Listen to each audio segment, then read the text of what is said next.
My name is Roy Wood Jr. I am a father and a comedian and a television host and soon to be author. I guess I'm an actor now too because I'm in Love Brooklyn. Well, I've been an actor, but now I'm an actor. Yeah, that's it. That's who I am. What's the difference between an actor and an actor? Actors, when you're in a scene and your emotions come through and your drama.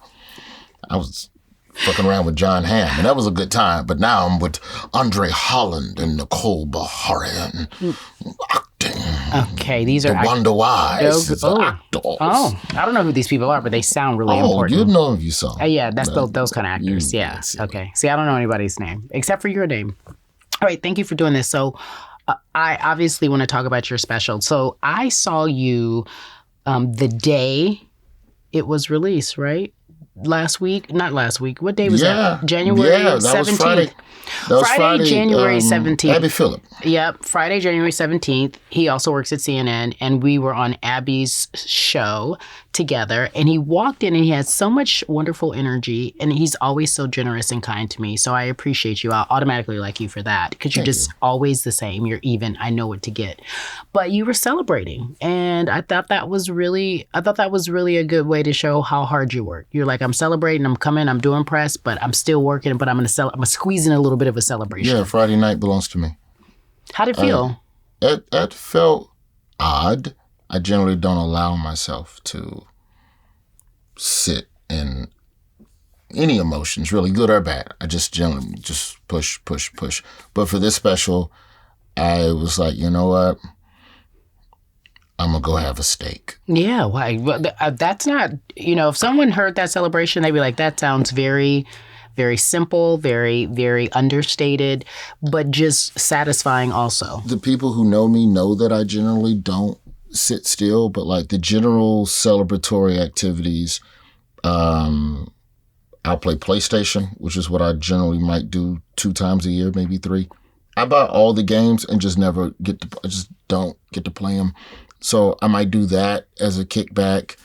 Sometimes just being home and doing nothing. Like just literally, I'm so busy sometimes that nothing is the activity. I love it. Because it's the only thing I don't get to do. The original plan, because Hulu asked me, they said, well, do you do a premiere party and somewhere in New York Friday night and step and repeat? And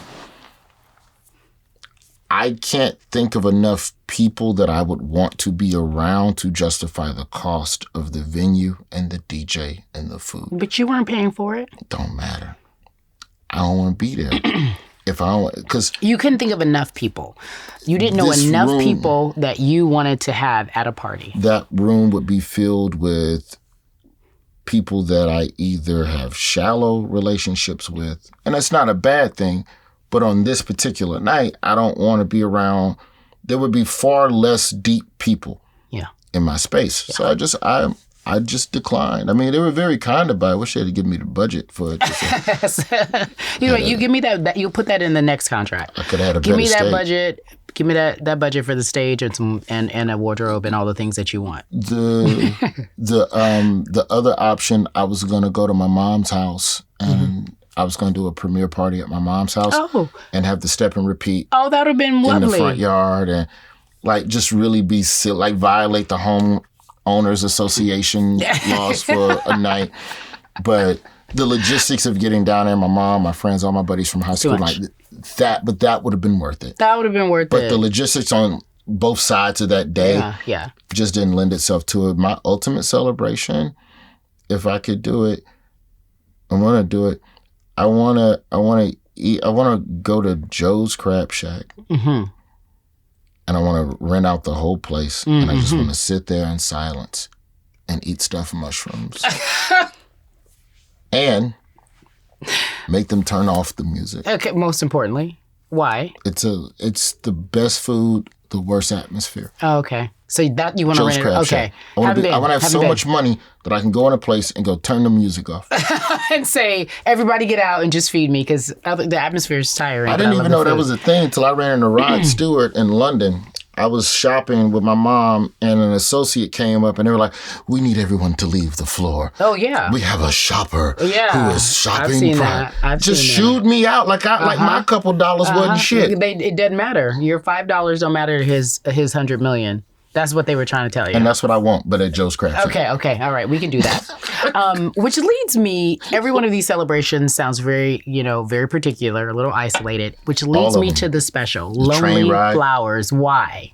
Why that title? I want to take a train ride by myself to one of those 3-4 day through South America joints. There's one in Canada, like where you never get off the train. I know exactly what you're talking about. There's showers. They have one in Switzerland too.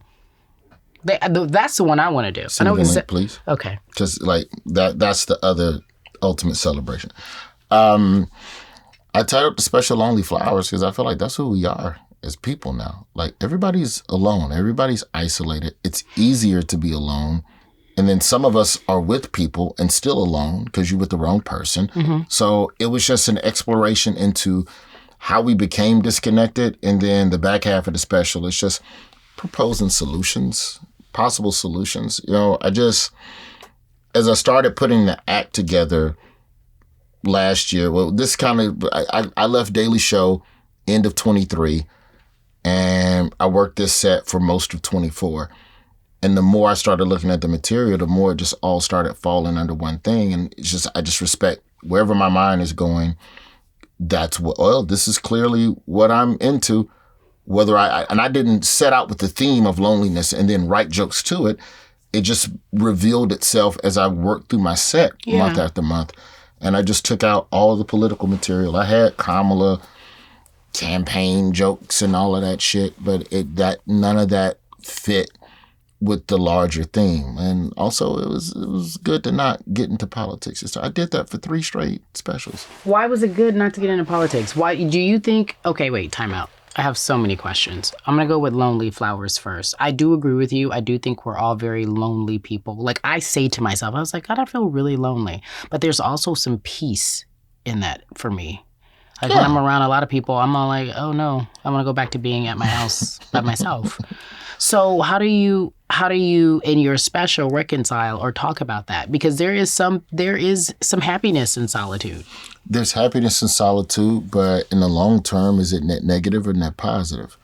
And I think even if you have people, I think a lot of people are lonely intentionally. Yeah. Okay. So then how long is that sustainable? How healthy is that?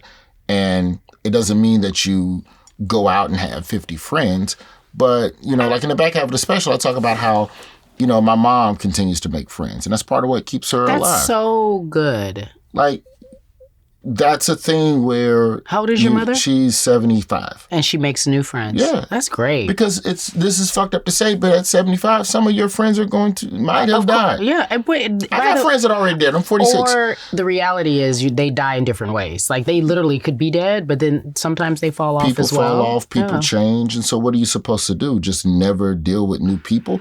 I think the mistake we make, and I talk about this in the special, is that we try to create these deeper bonds with new friends. That's not possible. Impossible. You're comparing the new friendship to the old one, and you almost, in a way, you kind of got to a la carte people just a little bit. Sure. Which sounds shallow. Why? But everything, I don't know. I just think that most everything in this life is transactional.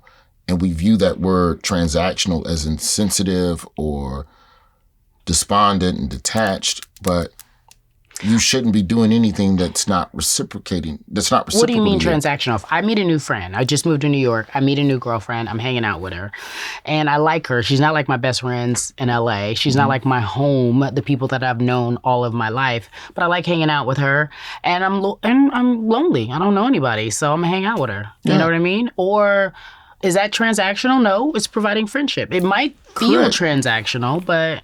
But the only reason you like hanging with her is because she's not nagging you or talking down or making fun of you or something like that. So there's something good in that. And I would imagine that you, being a good person, would reciprocate and ask them about their day and what things that they give a damn about. And you wouldn't always pick the place to eat. Let them pick the place. So those things are, like, I say transactional, but people who go to therapy say pour into. Same shit. Them was pouring to you and you pour into the. We were pouring into each other. That's yes. transactions. Do you find, well, okay. And I go to therapy. I was going to say. I want shit on therapy. So yeah, you're like, and don't do this therapy shit because it doesn't work, okay? No, I ain't saying that. You ain't got to do it every week, though. That price add up. Don't do that. I'm just saying, therapy ain't never on sale. Yes, you have to go all the time. You ain't never been to no therapy. Like, you know what? I'm going to give you a discount. I'm going to go and give you one for free. I know. Why don't they do that? Because they know I've never had a therapist offer me any kind of discount. Ain't no QR code. Nothing. No nothing. Why is that? I don't know. We have a therapist on. Ask them. That's crazy. I have had a therapist on. They're so rude. Okay, anyway, I digress. Do you think you're lonely? No. I think that I've figured out ways on managing relationships and understanding how to interact with people that give me that. What I had to be was more intentional about connection. Because like you said, and I agree with you, it's easy just to stay at the house. It's 1,000,001 tweets about people celebrating when the plans cancel and you didn't really want to go. When they call right before and say like, oh, okay. And you be happy. It's like, you don't like answering the phone. Like, that wasn't always us as a people. We don't like to, we, to your point, in your special, if someone calls, we mad. What is the phone for? So how did we get to that place? So to me, it was just about exploring that. I don't think I'm lonely in that sense of I don't have connections, but I do want to make sure that some of the connections I have, they're genuine and real. And so, I think that's why we value old friends so much, is because we have roots. But I think that makes us more prone to putting up with shit from people. Yeah, for sure. Because, this is a friend from the oldest. So for sure. But so I don't think that's true. I think most people are lonely if they admit it. Whether you could have 30, 40 people around you, you could have a house full of kids, you could be married with kids, you still feel when I think of lonely flowers and what I sense is this lack of being present.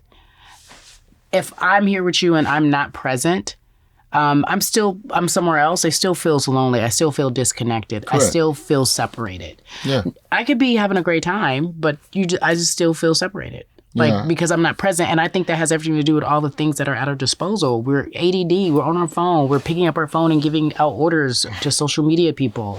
I need you to take the carousel and slide 3 to 4 and move 4 to 3. Pictures to a square 1-to-1 ratio. Like, you're not even talking to them, but you're just like, okay, I'll talk to you later. See the post when it happens. Goodbye. Yeah. Not you per se, but in general, that's what we do. Saying. So I think that is the reason why so many of us are lonely. Yes, we do like staying at home, but I do think that we have too many things at our disposal to occupy our time and make us numb to what's going on in the world. Right, and it can easily make you less connected. Say what you want about video gamers, but I think they're some of the most connected people because they're on a stream and talking to each other. Really? And, they're the one. Fascinating. Like the idea of just talking to another person, that's essentially young people's talking on the phone. Wow. Putting on a headset and yapping with some dude on the other side of the country while you bounce around a video game doing what you do. While we sitting around playing Candy Crush. Do people still play Candy Crush? I don't. No one does. No, we're just asking people. No one does it. One of them Gen X apps. No, I don't know nothing about it. I don't know Angry nothing about Birds. it. I don't know nothing about nothing. I'm so old. I don't know what you're saying. You know what I'm saying? Pokemon Go. I'll just keep naming old-ass apps. What? Wordle. No, Wordle? You don't do Wordle? I don't even know what that is. Okay. So you've been on, I don't know what you're saying. You've been on a press tour and you said you're happy not to talk about politics. Are you really, truly happy not to talk about politics after so long? Yeah. Do you think that's the new, and I know you've been asked this question, do you think that is because of this current administration and the way in which people have gone after him? They're afraid of what he's going to do? Or you just are like, we got to frame the way we do comedy now? I think it's got to be a reset on the approach to how we criticize people in power. And so I'm enjoying, because it's not landing with nobody.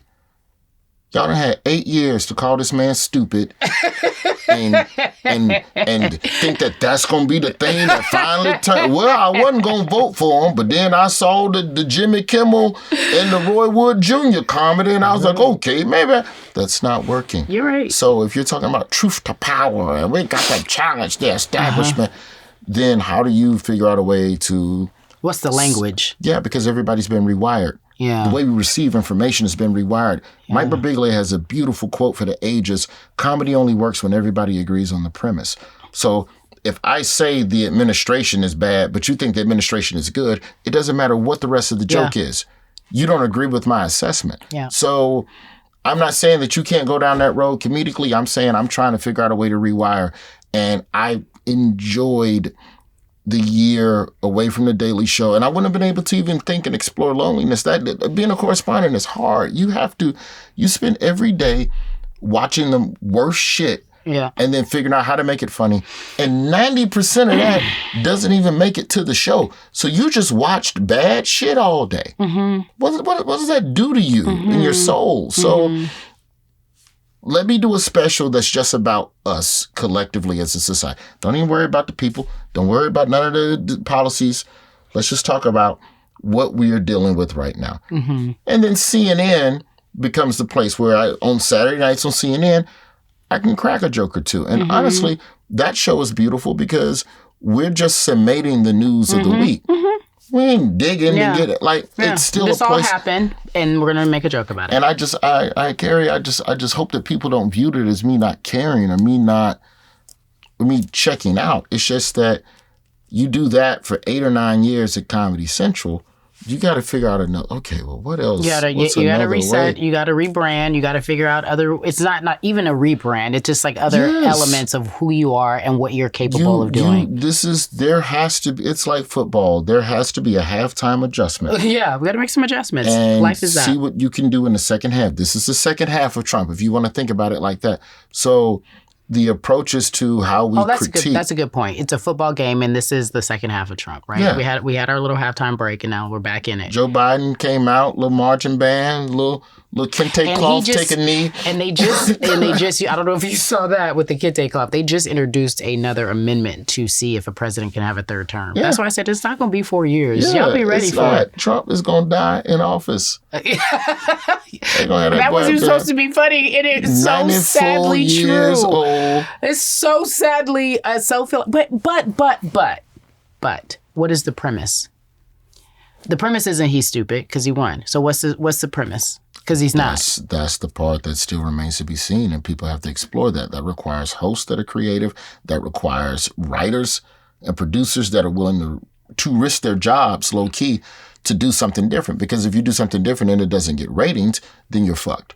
Mm-hmm. So you can be screwed a number of different ways, and I think that is where political satire eventually is going to have a reckoning and a long look in the mirror at how we've approached politics and criticizing politics over the last decade. I feel like the same thing for journalists. I feel like your sister, because you live in both worlds, I feel like we have to figure out a new way to talk about him so that it lands and that it makes sense. But I'm also very afraid of the fact that everyone will filter themselves and be afraid to tell the truth. Like, I see that. You can't tell me, for instance, with Elon Musk, you can't tell me that wasn't a Hitler symbol that he did, salute that he did. But you're telling me it's not. And so what do I do as a journalist? I was like, if you see something, say something. That's what they tell you, right? And as a comedian, do you ignore that? Do you make a joke about that? Do you say it doesn't land? So we have to my point is, I don't want us to be, in the worlds that we live in, I don't want us to be silent. And it doesn't have to be, I'm going to kill everybody. I just don't want us to be silent about what's obvious. The danger in adjusting the approach is that you run the risk of normalizing the things that are ridiculous. And that's what we're doing. And that's the difficult part of it.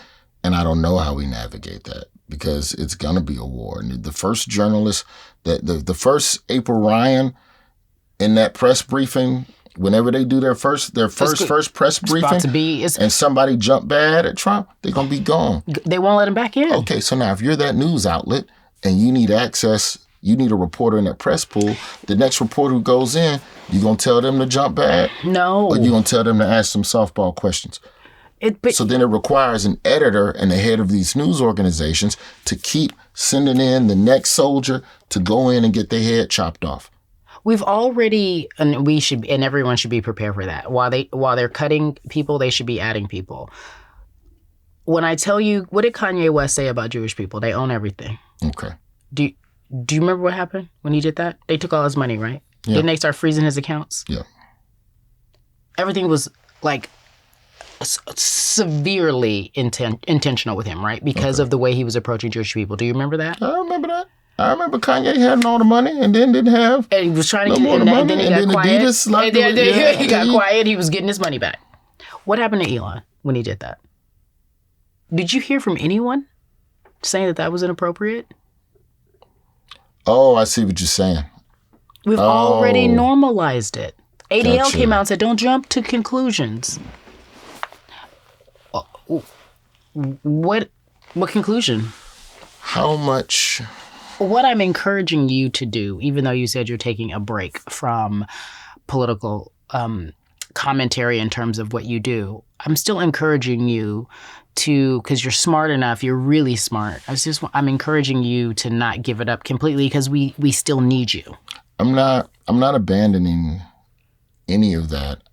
I'm trying to figure out what is the approach that has a level of efficacy that makes it worth the trouble and the hurdles of it. Because the issue, we're all trying to figure that out. And the issue, and so if you do something different and it doesn't connect and there's low ratings, media is still a capitalistic structured organization. Sure. So you need ratings, you need profit, you need ad bread. So you need eyeballs. And so if you get cut out, like if you take the ADL, for instance, if the ADL comes out and says, and this is just extreme scenario, ADL comes out and says, Trump's dude is, we denounce Elon, and Elon, we hate you, Elon. And then Trump goes, I bet. Law, new thing that adversely affects the ADL and keeps them from doing their overall greater mission, right? Mm-hmm. Did the ADL gain or lose by criticizing Elon? When we look at what they're trying to do in totality as an organization in terms of helping people. Mm-hmm. You don't have to criticize them, though. Okay, but you're still putting yourself in the crosshairs of a vindictive administration for the next 4 years. For the sake of saying what's right, you lose the opportunity potentially to do what is right. It's not the next 4 years, though. Okay, so then you should say something now. I mean, you should say something now. I don't have the answers. What I am saying is that the blueprint has been there. Our ancestors did far more with far less. And what I mean by that is that they were far more organized. They knew how to make sure if, in fact, they were going to boycott, they had the endurance for what it would take and how long it would take. And they made extreme sacrifices. This is not just 4 years, and we're so comfortable and don't nobody want to sacrifice. I'm talking to myself as much as I'm talking to you. I think the difference between our ancestors and us is that there was more collective struggle, so there was more cohesion. Correct. And there's about to be more. Goal. Correct. Say that again. I didn't mean to cut you out. Say that again. No. That's fine. I think the difference between our ancestors and us is that our ancestors had more collective oppression to deal with because they weren't all in different tiers fiscally. Not every Black person feels the same. And maybe they didn't feel that way back then, but there was still a degree of, I'm more of a Malcolm guy, but if this Martin dude say we're going, all right, let's try. Whereas now, you can have anti-black protesters. Like, if you showed up to a protest, it might be people on the other side of the protest that are also Black. So, I agree with you, because they were trying to change laws. That's exactly what they had a goal. They had a central focus goal. But there are things that we universally, or in terms of majority, agree on that need to be changed. Okay. right? Yeah, I agree with that. Like, we were just in here joking around. DEI is gone. I can call you silly. I can use the R word now. It's not even the R word. You can just say it straight out. Yeah, it might not even be an office. Yeah, not them black jokes about to get flying around the office.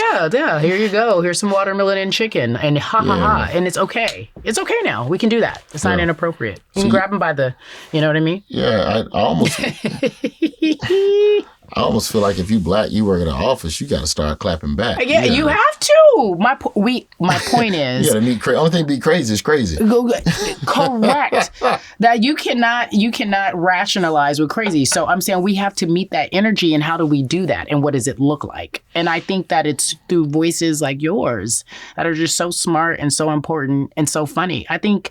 What is the premise is your point. I don't know what the premise is. But if we could really talk to him in a way that's funny and makes sense for everybody, it's a win. I don't know who's going to figure it out, but it's coming. I think the other option is running the same playbook in terms of the approach to how we inform the people, but then waiting for the ripple effects of some of these policies. Because I don't think what's not going to happen in the next year or so, there's not going to be a lot for Democrats to do to stop a lot of this stuff from getting passed and getting pushed to. That's just what it is. So then maybe you can reason with people that are hurt on the other side of these policies who didn't realize that they were chopping off their own nose when they voted for Trump. So that might be one way. You got to wait for it. You got to wait for that. Yeah. And they still have to trust you as the source of the information for the thing. And that's part of why, and I'm not even saying this on some pluggy type shit. That's part of why I like what we're doing on Have I Got News for You, is that we're bringing on when we had on Tennessee State Rep Tim Burchett last season. I think we should have Well, a lot of people was not happy with us about that. No. I don't mind that. Samantha Beef was supposed to be the guest originally. She found out. She was like, I'm straight on that. I don't even want to have a dialogue with that type of person. Wow. Because Tim Burchett has voted no on pretty much everything that is wrong with the Republican Party.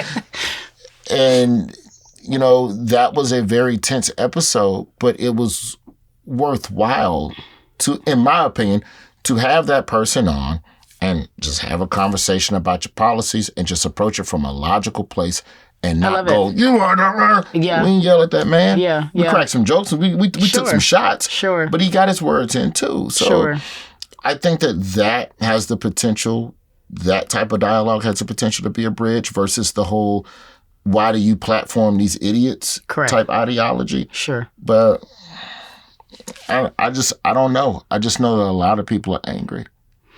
A lot of people are hurt. I don't know. I'm looking for you to give me the answers. I don't know why y'all look for comedians. Don't be looking at y'all. Better go look at Don Lemon. Don Lemon got the answers.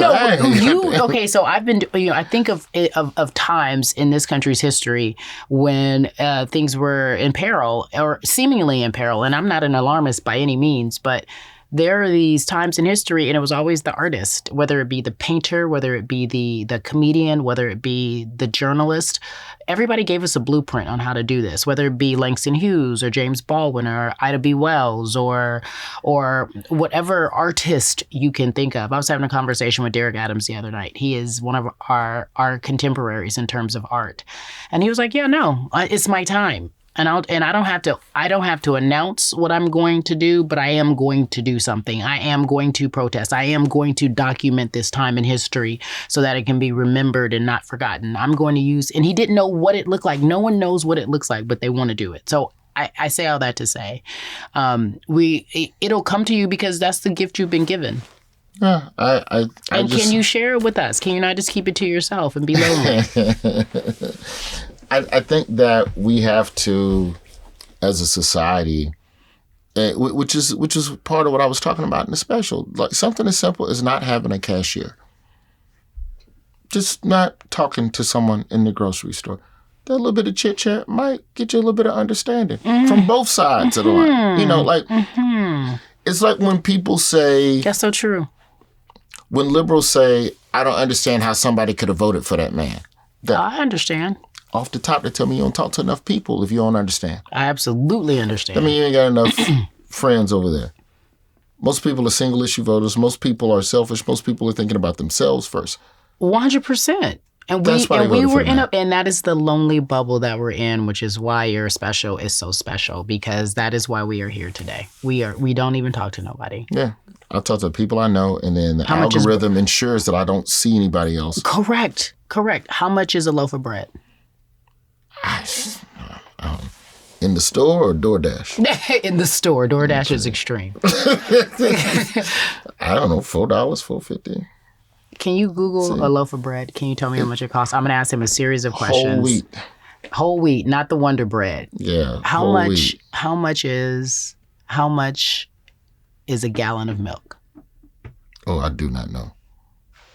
I do not know. Okay.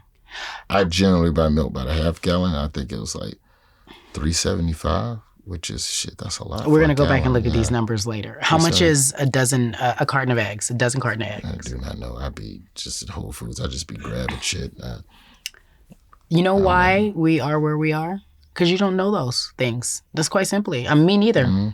We should be ashamed of ourselves. There is an entire section of people that believe Donald Trump knows exactly how much those things cost and will lower the prices, which is why they voted for him. There's an entire section of society that believes that. Yeah, I mean, because I'm not going to act like I haven't been able to benefit from some level of success in the last few years where I don't necessarily have to. I remember being in a grocery store with my dad as a child, and he would look at a gallon and a half gallon, do the math. If he had a coupon for the half gallon, but there was no coupon for the gallon, we leave him with 2 half gallons because we saved 75 cents. Yeah. So we doing math equations all the way down the aisle. There's a lot of Americans that deal with that. You know, Takes you back to your college days. I've had the privilege for a while to not have to look at the gas pump while I pump my gas. And I don't think a lot of people understand that.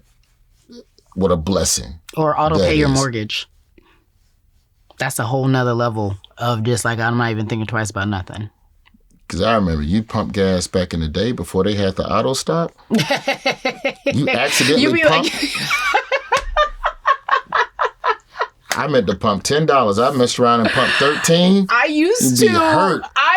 Well, let me tell you something. This is so true in college. I would be like, I got $5.75. It's $5.75 is going into my car. $5.75. Whatever it was. That's exactly what it was. I had a friend who would look at people drive really nice cars, and then they would come to they would pull up at the gas station, and then they would drive away. And it was a photographer of mine in Atlanta, and he would run around to see if they filled up the tank. And without fail, it would be like $10, $15, because that's how most of us were living, and that's how most of the world lives. If we're being honest, that's the way most of the world lives. Why we kiki and laugh. And most of the people who are on television do not live like that. So if you have to watch that gas pump down to the decimal, how relatable do you feel that person is on TV telling you that you don't need to vote for this guy who told you he cared about the eggs, even if it's a lie? Even if it's a lie, it's what they need to hear. It's hope. And it sounds like truth in his landing. Trump ran the same playbook as Obama, and that was hope. He just never said the word. Mm-hmm. He weaponized all your frustration and hate, and he turned that into a platform where people were like, I'm upset. It's them. Yep. They messing with you. I'ma fix it. Them eggs, I'ma fix it. Oh, what you do coal mining, I'ma fix it. I had a joke. It never made TV, but I joked like if you worked at Blockbuster Video and if Trump said, I'm bringing back DVDs, you would vote for him. Bring that back. You should use that. You would vote for him. sure. Netflix and streaming is clearly the wave. But if Trump said, I'm bringing back DVDs, and that's how you feed your family, you could give a fuck about deportations. Mm-hmm. You could give a damn about birthright school lunches and pollution and Paris climate treaty. I don't know what none of that mean. He said he was bringing back the DVD. Yeah. I do find one thing that so blatant, and I wonder how long it will take to set in this religious aspect of this evangelical hope that he alleges he has, because we saw him not put his hand on the Bible. And we also know that some of these people truly believe like they want Christianity, but I wonder if they really truly want that back in our schools, the way they say that it will come back in our schools. Like in Oklahoma, there was they have Bibles now. You have to read the Bible in school now. Yeah, not just Bibles, the Trump Bible. Yeah. They're buying Trump's Bible. He put his name in the Bible. Which is so blasphemous in so many ways. But that's how you know you're not stupid, because you know they dumb enough to buy it. How do you... $90. But how do you battle that? Like, you don't. What's the answer? If you're buying Trump Bibles and you believe that this man believes in God and he's going to change the world and he's God's disciple sent here to help us all. Yeah, now those are the extreme. I'm talking about moderates. I'm talking about people who voted for Mitt Romney and who now converted to Trump because of I just don't know how that's going to last. I don't know how long that's going to... That's what I think will not settle well. I just think that there also has to be, if we're talking comedic and journalistically, there has to be a degree of holding Democrats accountable now. And that's all we have to do. And the idea that Democrats are somehow bulletproof to criticism has to stop. You are so right. That will also be the cattle prod to Preach, get them preacher. straight. Because they don't like criticism either. Preach, they preacher. don't want to be... Republicans, low-key, it roll off of them. They don't care. Well, they don't care because they have an agenda, doesn't it? You're just talking. Okay, so here's my issue. Jon Stewart called Joe Biden old, and y'all have thought that he said... He's too old. You know. He was too old. But you can't... He can't even walk. He's too old. Don't say that. He's the president. And then he didn't even pardon... I want to get into it, but we're starting to see everyone's true colors. He didn't pardon one person on Kamala's list, which tells me he really wasn't fooling with her again after she lost. Like she was the great black hope, and then she didn't win, and now they don't know her no more. Yeah, that is some Hollywood shit for your ass. Yeah, but I don't think any of that was Kamala's fault, and I think that she took the brunt of it. Of course, I think that I would imagine somewhere in there, it was probably a lot of people telling her how to run her race. And she chose to run her race the way she wanted to. And now they're going, we should have done what we told you to do. They should have done what they told them to do and still lost. Then who are you? Because they still would have cast you aside. If you're going to be cast aside on your terms, run your place. I was just about to say, I think that we all have a hard time being comfortable in our workspace, but especially for black women. And then I'm like, they're always going to tell you got an attitude. They're always going to be mad at you. They will never really in corporate America or in that kind of space understand you. So why not just do you? It doesn't matter to me at the end of the day if I try to, because you try to acquiesce, you try to do what they want. But when it comes to real life-changing issues, I believe Kamala in her heart had some things she wanted to do and she chose not to do because she felt like it didn't look good for a black woman to do that. Yeah. I agree with you. She did run her campaign her way, but case in point, she should have immediately separated herself from Joe and the border. She should have said this country is racist. She did come back around and do that. There are things that she thought she was doing for the good of the team. That's to your point. Democrats got to start criticizing one another. How does a Democrat reach a conservative who doesn't like race-based policy and politics and statements? By calling the country racist. How do you do both? Because Democratic voters want to hear you say that there is a problem with race. Republican There's voters absolutely do a problem not. with race, but there's also a problem with race within races. You got to talk about it all. You can't talk about one and not talk about the other. Yeah. We do have a problem at the border. We got to shut these borders down, Joe. We don't need all these people coming into our country. And this country is also racist at the same time. Okay. Yes, and. Okay, now you just lost all of the liberal Latinos. Now, how do you pick, in an election that's supposed to be neck and neck, how do you make that statement? Can you gain enough Republicans while losing liberals off of that statement? Which is the right thing to say. Who knows? How do you do that? You got to do it consistently so we know. So so here's what I was thinking. This is so blasphemous what I'm about to say, but the Democratic Party feels like they want to be the party for everybody. They can't. They can't represent everybody. Okay, so then who are you for?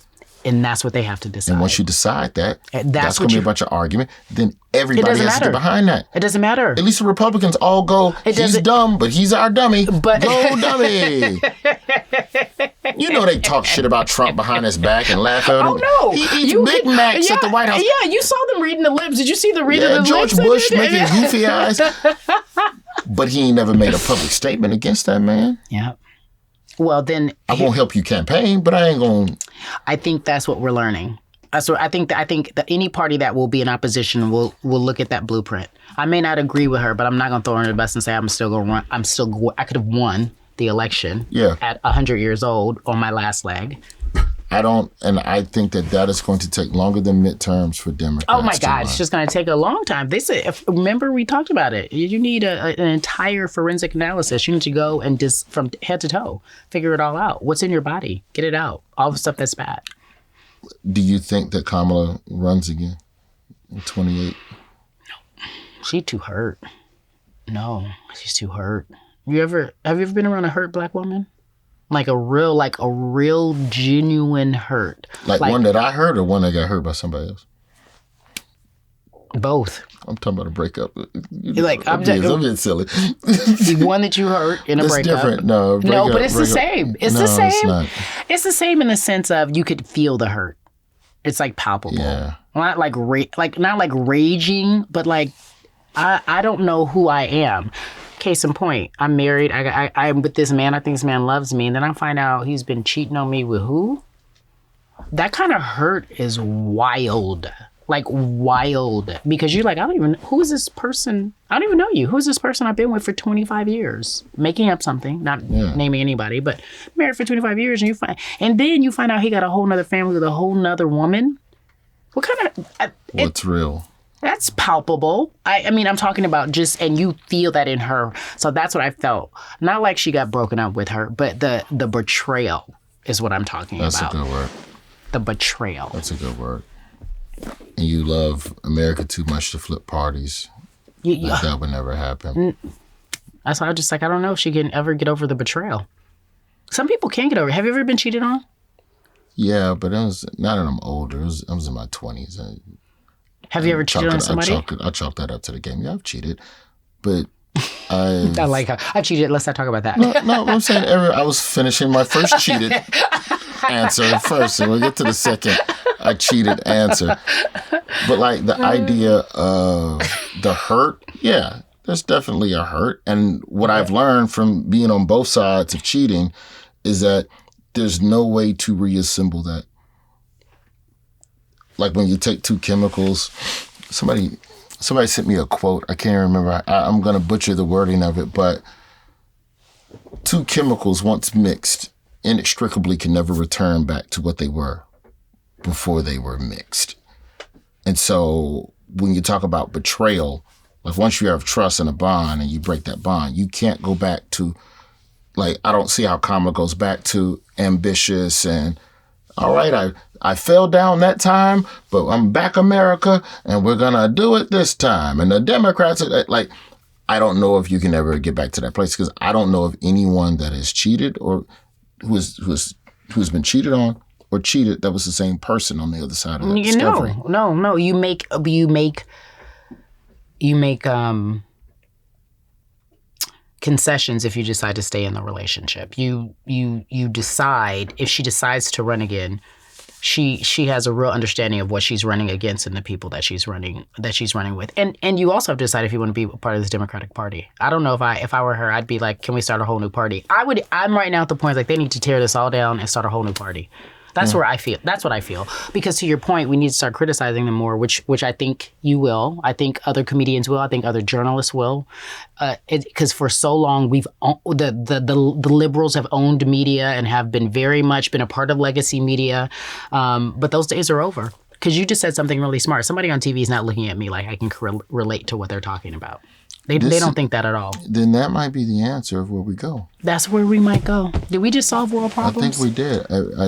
I'm serious. I'm serious. A lot of it has to be going into the losing team's locker room and going, what are the adjustments you're going to make? What have you learned from this?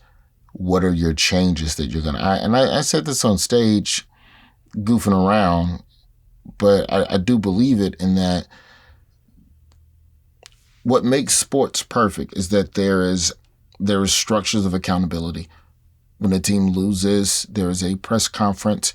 They make changes. They announce the changes. They tell you all, this is how we're going to fix what happened this year. Whereas Democrat, like the joke was basically the day after the election, I got an email asking me for money to help them continue the fight. I'm sorry. What is the plan? Oh, yeah, because I'm not giving you no money if I don't know the plan. Have we signed free agents yet? Have we hired a new coach yet? Yeah. Are you trying to sell season ticket packages? I'm all set on your season tickets. Y'all lost. I'm all set on your season tickets. I'm all set on your season tickets, Democrat. Y'all lost. I think there has to be... That is so profound. I'm all set on your season tickets. I'm not buying anything from you anymore until I'll buy see. a single game ticket. I might pop in here and check it out, but y'all not going to have me locked in. But let people know what the plan is. Start having a cohesive approach. I still think they're licking wounds, and the bigger issue becomes, and this goes right back to the ADL thing, because I think it's 40 or so Democrats supported Trump's immigration blah, blah, blah that he just signed or whatever. How much are you risking re-election from voters who don't see what you see in terms of needing to have a different approach to party? Because there are a lot of voters who believe that the playbook the Democrats have been running the last 8 years of, you see it, call it out, compromise nothing, I'm not voting for you. So now you're out. Now you're out of a job. So do you choose yourself? No, do you choose what the world is requiring now, and a lot of this is due to what Trump is. He's gotten rid of the language of politics. It requires you to be very plain and very clear. So on some Jasmine Crockett bluntness, on some Marjorie Taylor Greene bluntness. That's what we're requiring. Those are the people that resonate with their bases. Okay, so but if you're an old establishment politician and you know you have to be across the aisle now, but you answer to a base that does not fuck with any across the aisle politics. You have to start, but it doesn't matter. You have to start talking to your base in ways that they understand. The same way that we're calling our Democrats, we got to call it our base. Look, I know I ran on this, but I'm going to tell you what the world is today. Okay, now you're out. That's fine. The next person, that's fine, but we have to, okay, go. What's your point? But how many politicians are willing to be that bold? No, because the next one in is going to say the same thing you said, and I agree with that. Not many. So then they're choosing themselves or they're choosing the country, and that's the same as the Blockbuster Video employee, and it's the same as the ADL. I hear you. They're choosing themselves. And I didn't mean to country. cut you off. Also, no. I cut you off. Your mom told you I talk too much, so I'm sorry. My mom said that you were eloquent and that I need to be more eloquent when I'm on CNN. That was her critique of you. Roy Wood Jr.'s mother said Cari Champion talks too much on TV. That is not. You're framing it wrong. She said, Can you lessen the amount that Cari Champion talks? My mom said, why is Cari talking so much and you aren't? Why Roy Mama shut me down like that, y'all? She said, jump in, boy. You smart too. Why is she the only one showing that she's smart? It was a complimentary volume. Oh, yeah. She was complimentary to the volume at which you speak and wanting me to join. The volume in which you speak? Yes. It was a compliment. You refused. I ain't telling you nothing about my mama. I thought it was, first of all, I love your mother. Tell her thank you. I did receive that as a compliment, but hilarious. I was like, y'all, Roy's mama said I talk too much. She didn't even know that I know you like this. She was like, why you always on CNN being quiet? That's my mom's critique of me. Anytime I'm on anything other than my show on the network, you too quiet. Well, I'm looking for the jokes. I'm not here to be. Carrie's smart and knows policy. But Money Jones. Listen, I have passion. I know just as much as you know. I have common sense. If I'm on the show with you and Keith Boykin, I have nothing to add. That's not true. I have nothing to add. Zero. I hate that you do that to you. I hate that. That is not true. That is not here. That is not true. My last thing before I get you up out of here. Now that you're working so much, you stay working a lot. What I've noticed about people like you and myself, depending on like how you come up in this industry, your industry, my industry, we are very private people. We never reveal who we are. So sometimes it hinders people from saying, I mean, I'm talking about personal things too. It stops people from really knowing things. Like when people hang out with me, they're like, "You so silly. I didn't know that." I'm like, God, I don't show that. I guess I show the woman who speaks in large volume, according to Roy's mother. So I would like Profound, intelligent volume. Continue. So I wonder if you ever think that you should reveal more of who you are, perhaps the softer side. not necessarily soft men don't like that word, but just do I'm you think you fine need with that. to reveal more of who you are personally? Because you don't in jokes be like, At all. you don't be like, I went on a date the other day. No. I don't. No. Jesus, you're so adamant about no. It just goes against all protocols. Like No. habitually, where it started, I started stand up when I was 19, and I performed for primarily grown ups, 35 plus. They didn't care about me, so my writing style was, what does the room care about? So my style became more about what is happening to us collectively. Okay. So habitually, that was the writing muscle that got worked for the first 10 years of my career. And you are what you do. And so that was where my curiosities lied. I will talk about myself or something that I'm going through if it connects to the greater conversation about the point I'm trying to make. Like I talked about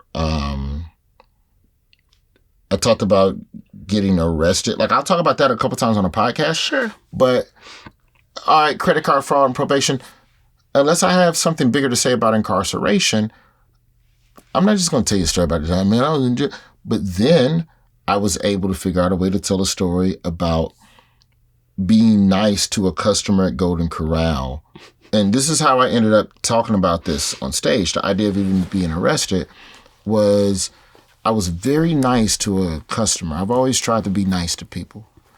And the night I got arrested and I was in jail, a dude wanted to fight me. Does not know me, but wants to fight me because everybody that was coming in, he knew his mom, someone had gotten arrested for a domestic against his mother.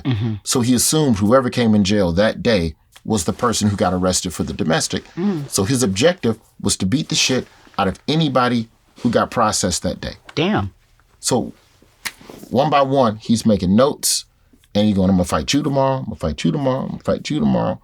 As you're coming in, I don't know this man. And I come in and a guy comes up to him and taps him on the shoulder, goes, no, that one right there is cool. He used to hook me up with free food at Golden Corral. Wow. And it was the customer that I've been nice to. Wow. So that's not a story about me getting arrested. That's a story about hospitality and the idea of how far stretching karma can go sometimes. So if I talk about myself, stealing credit cards. I was in college. I wanted just jeans. I wasn't running no whole operation. You just get a credit card. Got a felon here. You buy some time. I've never had a felon on the podcast I could before. be president next year. I've never had a felon on the nice podcast before. You guys believe we have a felon Better be on nice the to me because when I become president, I'm going to shut down your podcast. I'm going to call you an enemy. You're not a patriot. You're not a patriot. This is very unpatriotic behavior of you. I thought you was a freedom fighter. Everybody buy my crypto. So, I don't... I just think there's layers of yourself that just... Yeah. You have to really be fully enveloped in that to talk about yourself. Like I talked about... Like even in this special, I talk about being invited to a sex party and I talk about a bad date I went on. But both are connected to the idea of connection. Yeah, sure. So, which is, the next thing I'm working on. So I sold a book. It's called The Man of Many Fathers. And even in that, it's maybe like another foot into the water of personal reflection. I like when you talk about your dad. I like when you talk about that relationship. It's a weird relationship. But and that to me resonates with so many people because the parent-child relationship is so complicated and it's for everyone. For everyone. And some of you are lucky you won the parent lottery, or the child lottery. So, but I just think it's special. Yeah. And so I don't know what that's going to be on stage, but it's interesting. My father died when I was 16. I learned a ton of lessons from other men after him. These are the stories of how I learned those lessons. I love it. Okay. But I'm writing that in case I die. So my son has a thing to read. I'm just being real. Like that's so that he's not talking to other people trying to figure out who his father was, which I know he won't be able to figure out because I don't fucking talk to nobody. But see, that is what I think this next level, like this series that you have with Lonely Flowers, like I feel like the next series is how I unlonelied myself. And that is going to be you revealing yourself to all of us. I'd like 10% now. Thank you. Does everyone deserve to know everything about us, though? Nope. But you don't have to give them everything. Everybody can't be Beyonce. Yeah, where you parse out stuff and truth. What made Beyonce who she is today is when we saw the elevator video. Correct. We were like, what? And we all had her back, but we were also very disappointed in her response. But then we also appreciated her music because it brought us Lemonade. Like, it brought us some of the best things ever. Yeah, because Lemonade was introspective. I think all forms of entertainment. One of her best albums. Are either, was it intro? You know, like what I see versus what's happening in here. Mm. Those are the only two types of entertainment that exist. Mm-hmm. So I've been that for a long time. And now Lonely Flowers, a little bit of this, and then start talking about my dad and all of that, and it'll be that. And then I'll get into. You're going to tell people that we went on a date? Yeah. Tell them that. Lies. I'll tell them all the things. But now, dating life, I'll never talk about that on stage. No way. I think you should. I'm trying. Why? I think it'll be fun. I think it'll be fun. It's just everybody, and then it'll let people know that you're an undercover pimp. Like, that's the best part of it. That's also why I don't talk about sex on stage. Like, I just... Because you want people to know you're a pimp? I'm not a pimp. I just don't like talking about that intimate parts of me. Interesting. Because it's nothing that I can... I don't feel like I have anything educational to offer people on that. You know, but if I'm talking is there an educational sex joke that we need? But if I can talk about growing up and my next door neighbor, my literal next door neighbor being in prison for murder, and how the guilt of that makes me feel, because I also knew the victim of the person that he was convicted of killing, that's a far more interesting piece of myself to offer the audience. And how that made you, what that did to you, how it affected you. Correct. And having conversations with his family about that I put on stage. Sure. Because that's fair. That's more layered than I got cheated on. Well, you're just so smart. You're just so smart. Look how that you're giving me this high level these jokes. You're so smart. Like, I bought. This is my point, and I'm wrapping up with this. All comedians are so intelligent, and that's why I feel like artists, comedians, journalists, not all journalists, like I feel like this is going to be a very special season, and being able to figure out how to adjust, because it's halftime. We're in the second half, rather. Right? We're coming out of halftime. We're in the second half. How do we adjust to this new America? This new way that we move? Because it's not new, it's old, but we will have to figure this out. Man. I think some fart jokes and some sex jokes would be helpful too. Okay. You know what I'll start with? I'll start with the time I returned an engagement ring and the dude at Zales tried to talk me into taking her back. Now that's a good story. And you returned the gate? Well... Zales is the first part I'm going to judge you on. First of all, I was 23. Y'all said 2 months salary. That's what I made. I'm teasing. When I was 23, that's what I made. I'm teasing you. That's America. By the way, $769. that's America. Thank you. That is what we're talking about. That is the America. How much is bread? You know how much bread was. I know how much an engagement ring from Zales cost. How much was it? I know, $769. 700 and what? $69. Oh. Why are you on like that was a lot of money? Oh, but it's so That's sweet. Back when nights and weekends didn't start till 9 p.m. on the cell phone. It's real money back then. That's what I had. I'm saying it's sweet. It's endearing. It's endearing. It's endearing. Roy Wood Jr. I'll tell you that story next time. Hulu. Watch it. He's my friend. I like him a lot. He makes me laugh.